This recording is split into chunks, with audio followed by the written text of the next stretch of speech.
justice. Hear our voice. This every eager investigation from national leaders to the grassroots that we serve not for personal gain, but with ikhlas, sincerity, and amanah, sincere trust and responsibility. Make us be a good character and actor, legacy by example, and simply service humanity. As we commemorate our legacy and renew our pledge, allow us to soar higher, not in pride, but in purpose, not in power, but in principle. Hear Allah, bless this assembly, guide its outcomes, and accept it as an offering of service to you, and to our fellow being. Let us journey ahead be marked by peace, progress, and unity. ربنا آتنا في الدنيا حسنة وفي الآخرة حسنة وقنا عذاب النار. Oh Allah, oh Lord, accept this from us. Truly, you are the all-hearing, the all-knowing. Amen.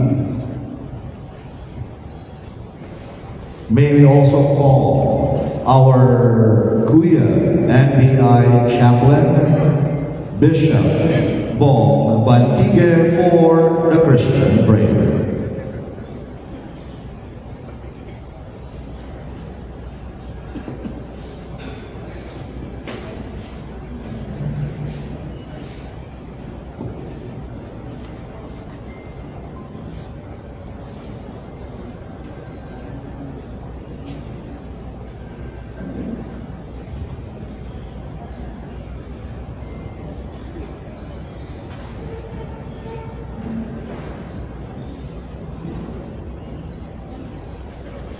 The Lord be with you.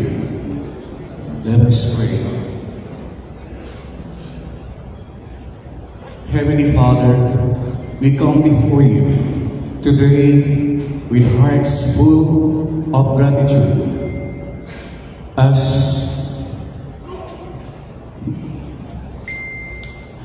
we celebrate today the 45th National Assembly, the second regular session, that we may gather as a community of this event. We thank you for your guidance and blessings throughout the years, for the strength and resilience you have given us, and for the countless ways you have sustained us. We ask for your continued favor and wisdom as we reflect on our journey and look towards the future. May this anniversary be a time of renewed dedication, unity, and purpose. Bless all those who have contributed to our success and grant us the grace to continue your work. We ask this through our Lord Jesus Christ, your Son, who lives and reigns with you, with the Holy Spirit, one God, forever and ever. Deo et Patria.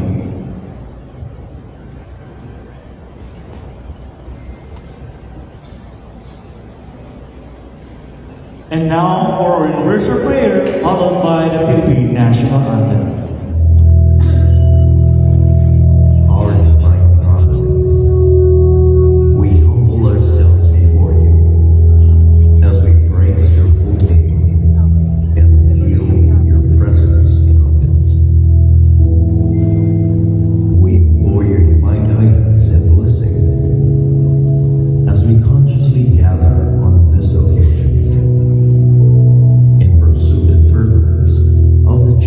Go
Mr. Rod Fitz.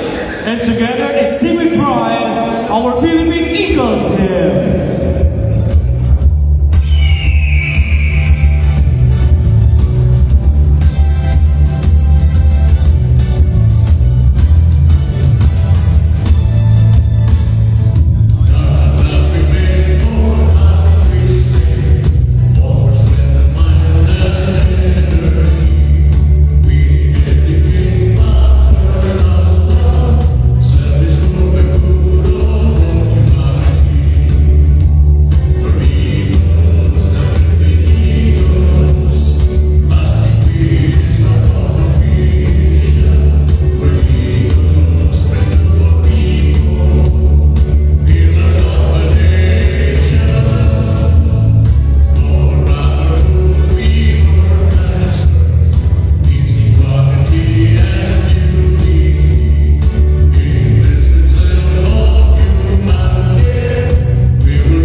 Ayan, once again po yung board, it's nice to see you. Parang ilang oras pa lang hindi tayo nagsama. Yes. Again, 45th National Assembly second regular session na dito yan sa Subic. And to formally welcome us in our momentous National Assembly, mga kuya and ate, allow me to have the honor to call our dynamic and ever-active Executive National Vice President for Eagle Year 2025-2026, none other than, let's give a big round of applause for Kuya Anaton Javier.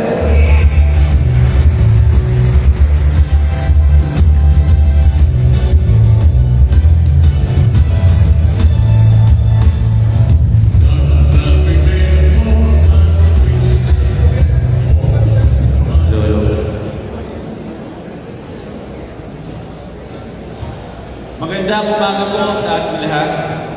I welcome you all to the 45th National Assembly and second regular session of the Fraternal Order of Eagles, Philippine Eagles Incorporated. Here in the historic world class Subic Bay, isang mainit na pagbati sa ating mga kapatid mula sa iba't ibang panig ng Pilipinas, mula Luzon, Visayas, at Mindanao. This gathering is more than just a meeting of minds. Ito po ay isang selebrasyon ng ating pagkakaisa, pagkakaibigan, at ang patuloy na paglilingkod sa mga akila at para sa bayan at kapwa. Our order has stood strong because of unwavering commitment of every member. Today, we mark together chapter in our journey.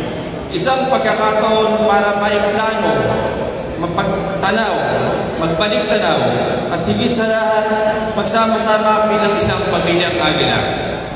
Let us use this assembly to strengthen our bond, rekindle our sense of brotherhood, and renew our share of mission and service through strong leadership and sincere civic action. Subic Bay was a symbol of strength, transformation, fitting venue for our assembly. Tulad ng ating samahan, it reflects discipline, unity, and resilience. Muli, maligayang pagpati sa inyong lahat. Let us hire together as one united as a proud member of Eagles. Mabuhay ang Fraternal Order of Eagles, mabuhay ang Agila. Maraming salamat po at magandang araw sa ating lahat.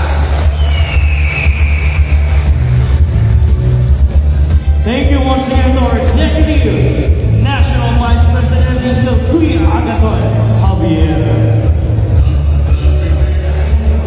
And now for our Eagles Pledge. We'd like to request our Attorney General for the Eagle Year 2025 and 2026, Eagle Jason Almond Livingston. Requesting everyone to please rise. Magsitayo po tayong lahat for our Eagles Pledge. My fellow assemblymen, kindly raise our right hand and repeat after me. I, having consciously subscribed to the Philippine Eagles Constitution and Bylaws, rules and regulations of the Philippine Eagles, and aware of my responsibility to my God and country, do hereby pledge to promote and defend at all times said Constitution and Bylaws and its ideals to the best of my ability and within my power and capacity. So help me God.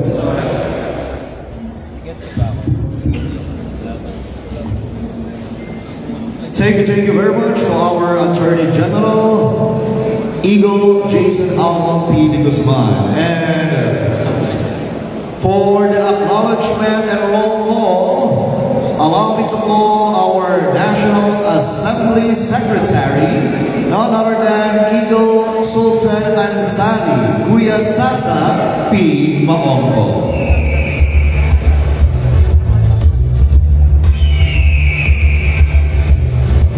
Bismillahirrahmanirrahim. Assalamualaikum warahmatullahi ta'ala wa barakatuh. Welcome to the 45th National Assembly second regular session. In attendance, we have the presiding officer and the chairman of the BOT, Kuya National President Ronald F. De Los Santos. Our Executive National Assemblyman Bronson Peña. Our Vice President for Mindanao, Kuya Assemblyman Sullivan S. Dale. Board of Trustees, members of the Board of Trustees for Luzon, and yours truly, of course, Kuya Assemblyman Ansari P. Maongko. We have also here the members of the Penaplec. Start with Kuya Assemblyman David Odinao Jr.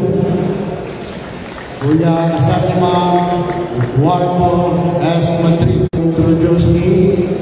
He is the President of Eagle Year 2008 and Eagle Year 2010. He is one of the pillars of the Fraternal Order of Eagles, Philippine Eagles, who happen to be my idol, our Kuya as National President, Assemblyman Zen C. Durica, our RJN Vice Chairman, Executive Vice Chairman, Kuya Adlan Agustin, sama na po. Our RJN Vice Chairman for Mindanao, Kuya Virgilio Ferrer, and the rest of the commissioners of Luzon. Please rise for recognition. Regional, thank you very much. Please sit down. The National Assemblyman of Regional Vice Governors of Luzon. Regional Vice Governors. Thank you very much. The National Assemblyman from Luzon. Please rise.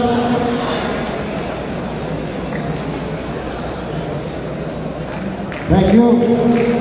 The Regional Governors of Visayas. Please rise. the regional vice governors from Visayas, the regional or the national assemblyman from Visayas, the regional governors from Mindanao, of course from the one, and then the regional vice governors from Mindanao, the national assemblyman from Mindanao. Our registration manifests that we have a 50% plus 1 attendees, and therefore we are National President and the National Assembly. Today's second regular session of the 45th National Assembly, we have a quorum.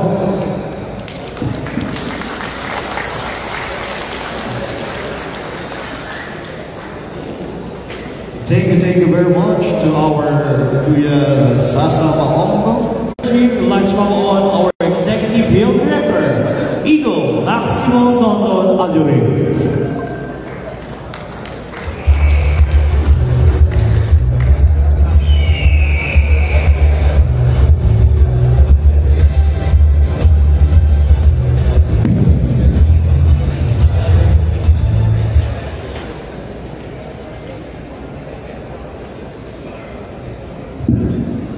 May I request everybody to please stand.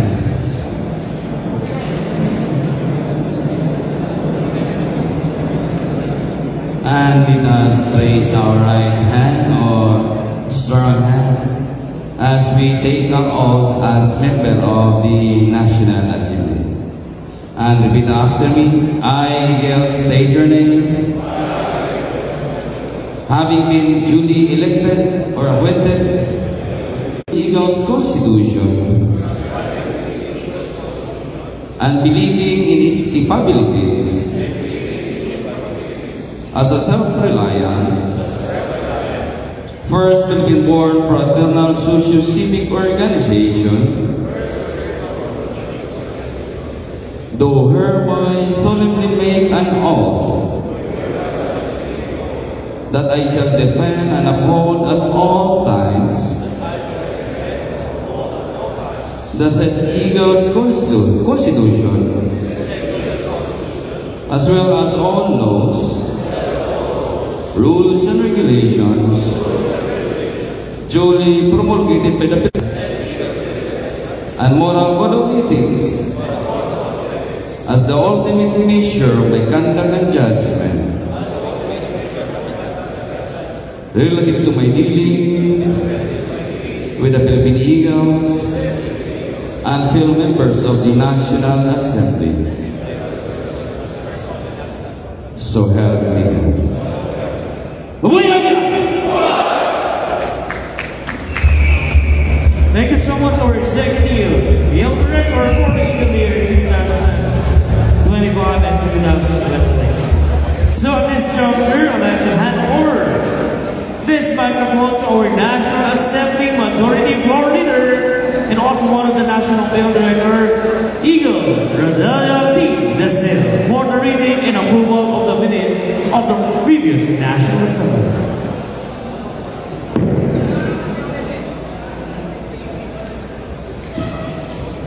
Good morning, fellow members of the National Assembly. If you would before I proceed, fellow members of the National Assembly, after we took our oath as members of the National Assembly, we are now governed by the National Assembly rules under Article 8, Rules of the National Assembly, as contained in the Philippine Eagles Constitution of 2024. The rules can be found in pages 54 to 81 of our Eagles Constitution. There are 28 rules. As capsulized, all members of the National Assembly shall have equal rights. All members have equal rights and privilege and an obligation as to voting and recognition by the floor. Number 2, majority rule. Decisions follow simple majority vote as we conduct before. Number 3, minority protection. Minority views must be respected, but the minority must always give in to the decision. Open discourse is guaranteed on any agenda included as part of the business of the day, but with limited time and recognition. Number 6, mandatory voting. Every motion requires a vote, and the vote must be respected. Number 7, Eagle's interest. Collective welfare prevails as long it is within the Philippine Eagles Constitution, rules, and their ideas. And lastly, number 8, presiding officer's authority. The chair must be respected and must be considered impartial and always address Mr. Presiding Officer or Mr. President. Always address each other now in third person. Thank you very much. Members of the National at Palacio del Sur, Marcial, Zamboanga City. The minutes is contained in 15 pages, prepared by our National Assembly Secretary, headed by Maria Evelyn Puntal, reviewed properly by National Assembly Eagle Ansari Mahongko, and I attest as your National Floor Assembly on the authenticity of those approved bills and resolution and duly noted by Eagle Ronald F. Santos. Mr. Chair. Yes, National Assembly Member Edgar Magbanwa. Considering we start motion. The motion to dispense the reading is duly seconded, Mr. Presiding Officer. The motion has been seconded. Any objection? Being none, the minutes is dispensed.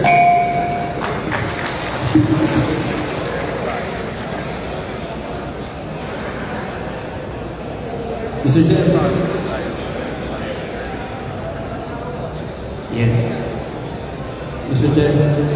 Yes. Before that, Mr. Chair, emergency call. All those vehicles na nandun sa may sasakyan, yung sasakyan nyo na nasa lupa, pakialis po yung mga sasakyan nyo kasi yan tatamaan po yung ating kuryente, linya ng kuryente, baka ma-brown out tayo. Pakiusap po sa mga National Assembly officers and members, yung kotse nyo na nakapark sa may lupa, pakialis na po ngayon dahil baka tamaan daw po yung linya, ma-brown out tayo. Sorry for the interruption. With the dispensal of the reading of the minutes of the 45th National Assembly, Mr. Presiding Officer, there is now a call for the approval of the same. The National Assembly member, Edwin Magbanwa, is to be recognized, Mr. Presiding Officer. Kuya BOT Magbanwa, have been recognized. Since the reading of the previous minutes has been dispensed, Mr. Chair, I move for the adoption and approval of the previous minutes, Mr. Chair. Mr. Presiding Officer, there is a motion for the approval of the minutes of the 45th National Assembly First Regular Session. Is there a second? Any objection? Minutes approved. With the approval of the minutes of the 45th National Assembly First Regular Session and pursuant to the provisions of the Philippine Eagles Constitution of 2024 during National Assembly, the first agenda of this National Assembly is to hear the State of the Philippine Eagles address by no less than our Presiding Officer, and National President for Eagle Year 2024-2025. Eagle National President Ronald F. De Los Santos for the State of the Philippine Eagles Address.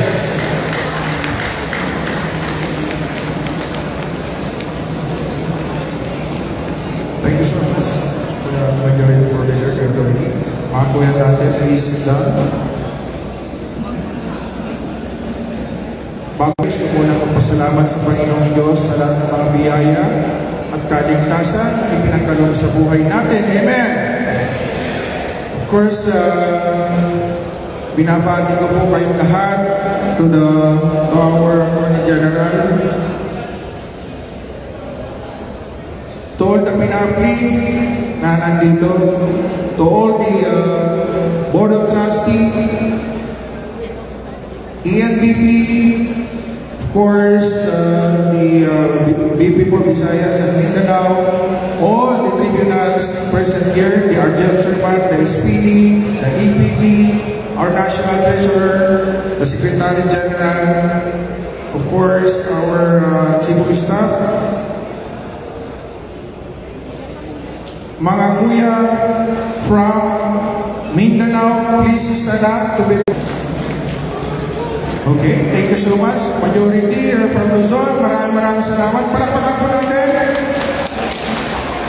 And also from Visayas, please stand for you to be recognized. Yan. Palakpakan po natin. Mga kuya, ating bunso, Friends of Eagles, magandang umaga sa inyong lahat. Not just as your national president, but as your brother, who has walked beside you through every challenge and trial. This is not just a report, but a conversation from my heart to yours about where we've been today, where we are now, where we are going. Kayo po yung mga nauna at hindi nyo po pinabayaan na mawala itong organisasyon. Palakpakan po natin sila. The program will continue. The lives we touch, the hope we carry forward. These are your living